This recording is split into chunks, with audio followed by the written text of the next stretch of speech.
UPA gi matamda HOUDOKHIBA FLAGSHIP program ama OIRIBA MAHATMA GANDHI National Rural Employment Guarantee Act MGNREGA bu HANDAK BJP gi Prime Minister NARENDRA Modi na LUCHINGBA LEINGAK ASINA VISHIK BHARAT G HAINA MAMING ONLAGANI HAINA Parliament da bill PUTHOKTUNA HOTNARAKHIBA ADUBU YANINGDABA FONGDOKLADUNA MGNREGA KANGADABANI HAINA India PUMBADA AICC na CHANGSILLIBA KHONGJANG gi SARUK ama oina ngasi Thoubal District ki Heirok Part 2 Mayai Leikai Lampakta Congress ki Thoumeesingna Wakat Khongjang Changsinkhre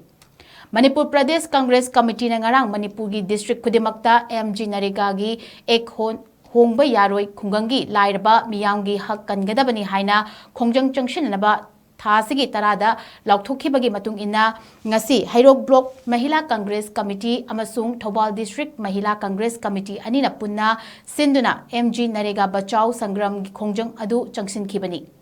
Ngasigi Wakat Khongjang aduda Safe MGNREGA Respect Father of the Nation Mahatma Gandhi MGNREGA Muthatkanu MGNREGA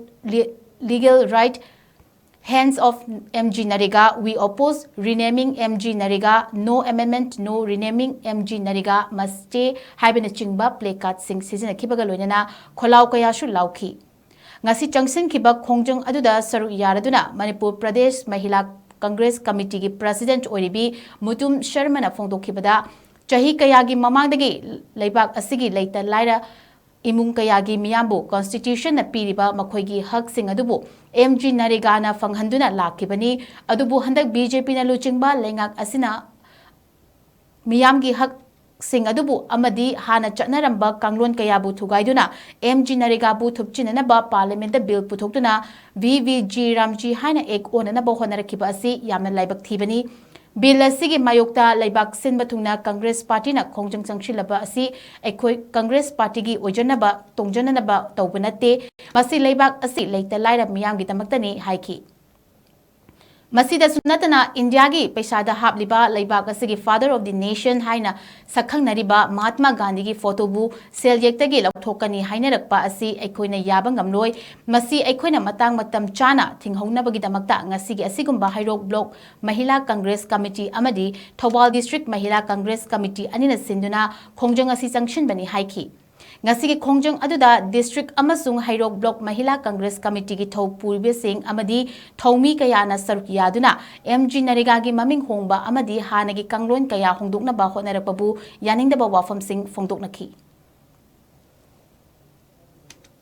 Sikiskim makada piriba kana basing se moi khangbiyo haibanida